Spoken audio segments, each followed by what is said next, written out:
Hello everybody, Tim Hughes here. I'm the CEO and co-founder of Hele Ignite.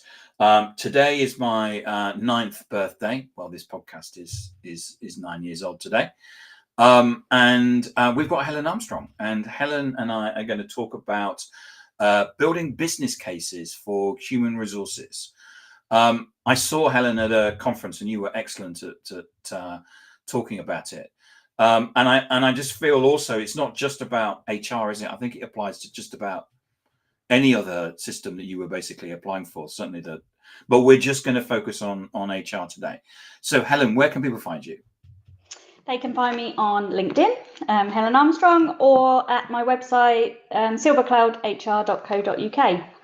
Excellent. So Helen, business cases, why do they fail to get approval? And why is it that HR leaders don't get buy-in? Yes, the question.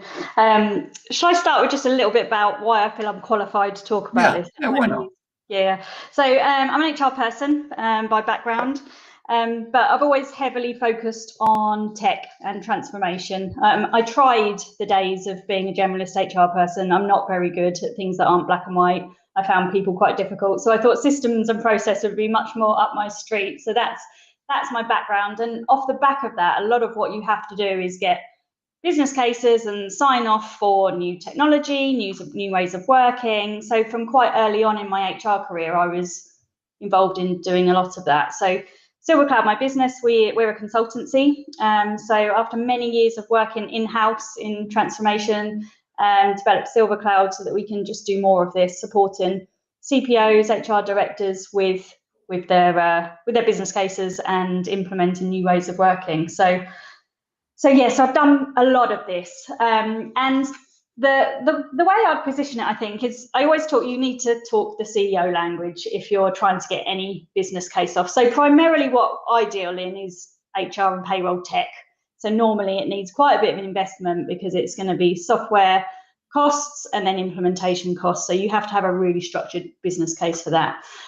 So it's really important to talk the CEO language, and that doesn't just mean the CEO in terms of the role. It's an acronym for being commercial, emotional, and then operational. So in any business case, you need to really package up all those three things. And obviously, I've gone from being an HR person to now being a CEO myself. So I know how that translates. And it is quite different. I've learned a lot being on the other side of the fence. And it seems quite obvious, but the CEO is only really starting to think about the bottom line. So when we're talking about what we want to do in HR, we've really got to think about what the business is going to get out of it. And depending on what that background of that CEO is, I always think it's important to understand where they've come from. If they're an ex-CFO, they're going to want to know the numbers, but primarily they're going to want to know, how is this going to help me achieve my revenue goals? How does that? When you say the numbers, you mean revenue goals, but it also it's not just about goals. It could be savings. Absolutely, yeah. How are they going to hit their numbers, and is that through savings? So there's loads of different ways that you can position that. So it's too easy as an HR person to say, look, I really need this system. We're really inefficient in HR. We need to streamline our processes. This is really going to help us. That doesn't land it. What you need to say is, we lose X many people every year through attrition. Each one of those costs us, half their salary. It equates to this. If I had a system where I could track that and I could reduce even 10% of that, that's what's going to make the savings. So you've got to translate what you need in HR to be what is going to help that CFO hit his numbers, whether it's revenue or savings. And generally with HR and payroll tech, it's savings. It's about being more efficient. But you've got to be able to answer that question. So it leads into the emotional bit, really, which is really getting to understand the personalities that you're dealing with. So where I was always successful in my early career is I'd see it as a bit of a challenge that I was going to get something signed off.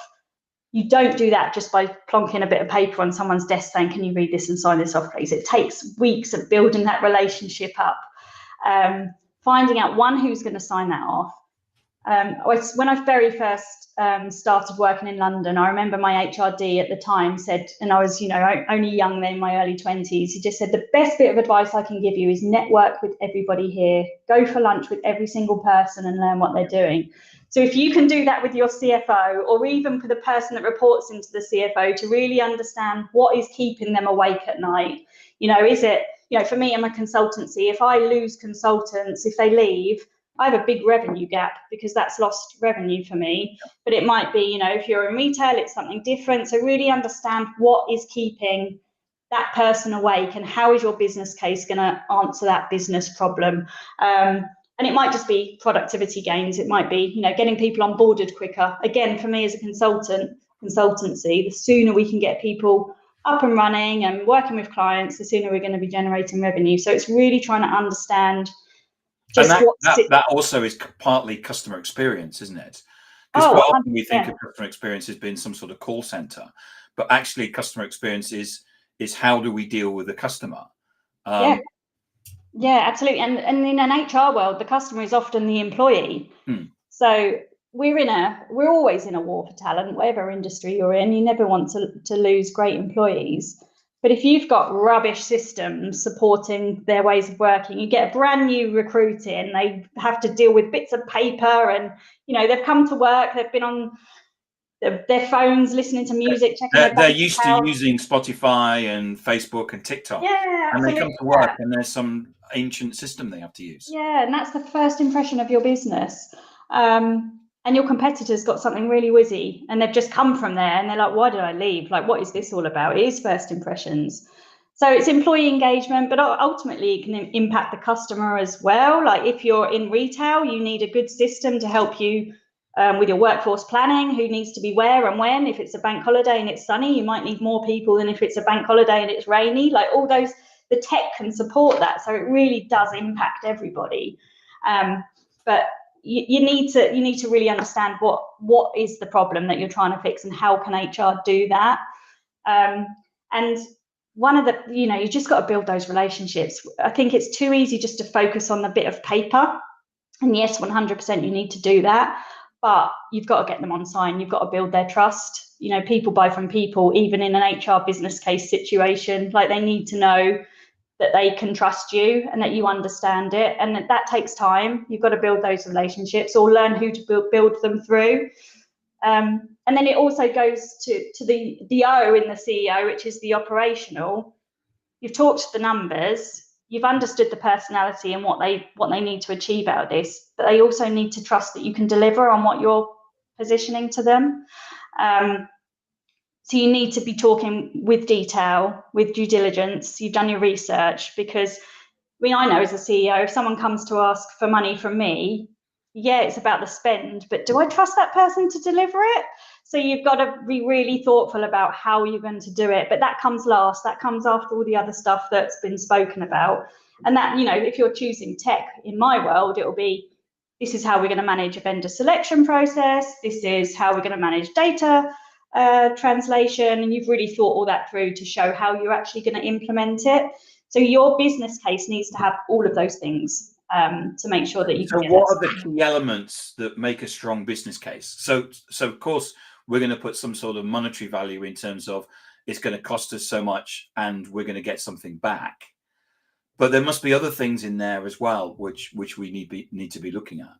Yeah, and it relates to the strategic goals of the business. So you can't create an HR business case if you don't know what the objectives of the business are. So it has to directly link with that and how you're going to help with those objectives. So that's, if we're going to support a client build their business case, that'll be the first place we start. Tell me what your business strategy is. What is it? How can we help with that? Because everything ultimately has to feed down from that.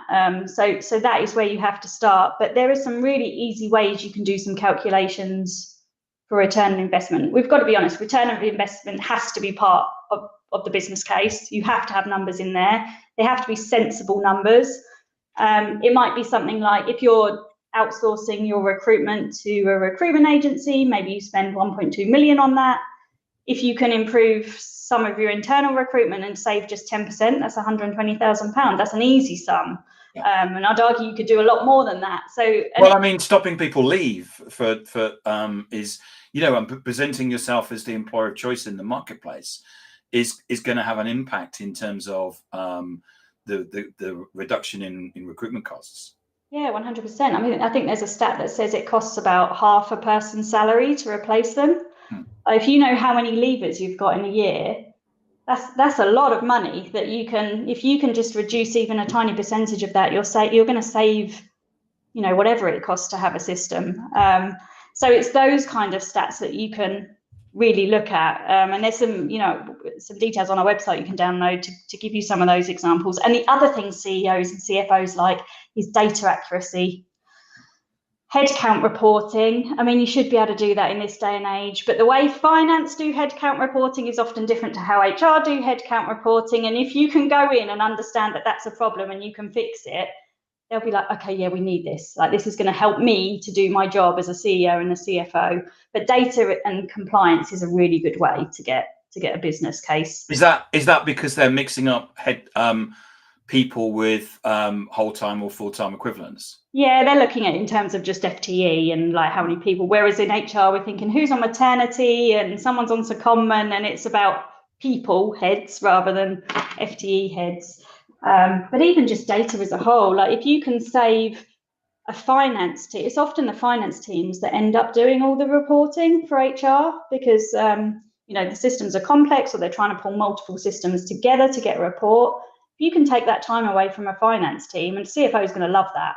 He's going to be like, oh, amazing, I can get my team working on something else that's actually going to improve the business, not trying to provide data for HR. And in this day and age, you should not need any help in pulling reports on your people data. You really shouldn't. You should have a system that can do that at the click of a button. So it's all those things. And so what other metrics and data points should we be using for your business case? For your business case, so looking at savings, definitely turnover is a great one. How can you reduce employee that? Turnover. Employee turnover and what are the costs associated to that. It should be fairly easy to work out what those costs are. That's a brilliant way. So it's people leaving, it's people joining, recruitment costs. If you can reduce the spend to bring people in or reduce the time it takes to recruit. If you've got an internal recruitment team and you can have a new HR system that's going to save 20% of their time on admin, you've potentially got an extra day of a recruitment person to actually do recruitment and get people in quicker, which has a value to it because there'll be less gaps and they'll be able to generate revenue. So it's all those numbers. Onboarding is a great way. So you lose a lot of money as a business trying to onboard people. A good HR system now will be able to do a lot of that for you. It can be getting people trained up before they start. It can be doing all the forms you need online before they start so that they're up and running a lot quicker. That's an easy stat, and you should be able to figure out what that actually saves for a business. And just the admin spend. It's less sexy talking about the efficiencies of admin, but actually working with HR teams that are still in spreadsheets, there is a lot of money that you can save. And actually for a CFO, you're looking at what you can save today, but also for the future. So if you're looking to grow as a business, you don't really want your HR team to keep growing, to keep up with the need. And if you're inefficient, that is ultimately what will happen. You'll just keep adding heads and heads and heads to deal with the admin. Whereas if you've got tech that supports the admin, effectively it should just be automated. So you don't need to add headcount, which is music to any CFO or CEOs ears. They don't want to add support staff unnecessarily if tech can do it for them. So all those things. So we've talked about some of the benefits where it's we're able to say there's a benefit and there's a saving, or what about the sort of like intangible benefits that you can get, and how would you present those to like being the employer of choice in an industry is not something that necessarily has a monetary value to it, but it has a value to the business. Yeah, and maybe if you might even be able to put a monetary value against it. But I think the first thing is they're appealing to the emotional part of the process of doing this. You've got to have passion when you're talking about it. Like, I love HR and payroll systems. That's so sad. But when you've got someone, I do love other things as well, Kim, not just that. But yeah, when you've got someone stood in front of you going, this is why you need to do it. This is what it's going to bring employees. This is what it's going to bring finance. This is what it's going to bring HR. You really get that buy-in, and you can start to get people excited about it themselves. But ultimately, it's the employee engagement. I mean, you've got systems now that, they're almost like social media, and they'll pull groups of people together. It's not just here's your holiday, like submit your holiday, or, you know, what's the current policy? Can I look it up in the system? There's a lot more to it now. But also we're now moving into, you know, shift swapping for retail and hospitality. There's, you know, all that is automated. You can do it through apps. I can't work today. Can someone else do it? Yeah, I'll pick it up. It's all automated. You're not going through all the process that you used to do. So it's in the employee engagement for that. But also we're now looking at payroll systems that will do pay on demand, or, you know, will pay charities directly from the payroll. There's so much happening in the tech world. There's a lot to get excited about. And obviously we haven't even mentioned AI now. If, you know, the world's about to change with HR systems, the stuff that we're starting to see through the vendors that they're working on, it's going to get really quite exciting. So in the last 4 minutes, talk to us about AI then. Talk to us about AI. First of all, we're still talking generative AI, which is chatbots and stuff like that. It's just the touching the surface really of what we're going to be able to do. But in terms of companies and where they need to be, if you're not even on a system yet, you're not anywhere close now to touching AI. So there's the new tech that's being developed that we're going to start seeing coming in. It's just going to add a layer to what we've already got. But actually the systems that are already out there, they're feeding it into their platforms. So there's going to be AI agents that are going to be running your new starter processes, your leaver processes, you know, doing your monthly reporting for you, helping you with your recruitment. I know there's been some teething problems out there, and, you know, whether it's biased or not. But this is now coming, and we don't even know what's being developed yet. So, you know, I mean, if ever there was a business case to get a system, it's now. You're not going to be able to benefit from any of that stuff if you're still working on spreadsheets. And we talk to lots of big enterprise businesses that are still on spreadsheets that won't be able to have any of this stuff. But again, our employees are used to doing this stuff now in their personal lives. They're all on ChatGPT, that whether you as a business or not, you want them using ChatGPT, they will be. So they're going to want to interact with a system that they don't need to phone up HR to answer a query. They're going to want to talk to a chatbot. It's just become part of our lives now. So we need to think about how we, you know, encourage businesses to invest so that our employees have access to that stuff. And it's, you know, it's answering queries that HR won't need to answer anymore. It'll all be automated. So it's back to allowing the team to concentrate on some of the high value stuff. Yeah, 100%. You know, when I deal with Vodafone from my mobile, the first thing I do is I talk to a chatbot, and in most cases it will sort it out. And then you go and talk to a human if you can't. And it's the same if you're trying to deal with an HR or payroll department. Yeah, and our employees will want to do the same. They won't want to have to email and wait for an answer in 24 hours to a simple holiday entitlement question, or, you know, what's the sick pay policy? They should be able to do that now through AI. And of course, it's got to be a secure way of doing that. Yes. Because we can't be uploading the employees' data into ChatGPT. We have to have it's got to be within the system, isn't it? Yeah, and that's what the system providers are all building now. So it's there. It's there in most of them already, and they've only just started. So it is going to be really exciting. So, what do you have any use cases at all? Examples you give us? You don't need to mention any names. Yes, I probably can't mention any names, but yeah, lots actually. I mean, I think one of the areas we get with, I mean, for me personally, I just love going into a business and they've got hardly anything at all, or they're coming off a really basic system, and then you can implement something that's really quite whizzy for them. I think hospitality and retail is a really exciting place where you can save a lot of money right now. So the margins for them are so tiny, you know, with national minimum wage increases. So we've worked with a number of businesses where we've come in and we've been able to completely streamline all their ways of working and put everything online. But it has taken months and months and months of business case talk. And it's only when you've got the use cases like we have to go, no, we've done this already. That really helps with a business case. When it's come from someone that's never done it before, it doesn't have as much impact as when you can say, no, but this is what we did for this retailer and this competitor of yours. And then a CFO and a CEO are going to start to listen to that. But yeah, generally it's efficiencies around recruitment. I mean, for retail, they have a lot of attrition. They have a lot of students coming in. So if you can save even 20% of the admin for that, you know, it has massive numbers attached to it and savings. But all businesses actually. Law firms we do a lot of work with, they've had some real benefits. And again, they're all about people. So it's about recruitment, onboarding, how you can do that better, slicker, quicker. So yeah, lots of examples. It applies to every industry. Yes. Yeah. Helen, thank you so much for coming on and talking about business cases in HR. It's a fascinating subject. Where can people find you? They can find me on LinkedIn, Helen Armstrong, or at silvercloudhr.co.uk. Thank you so much for this, and it's been a great conversation. Thank you. Thanks, Tim.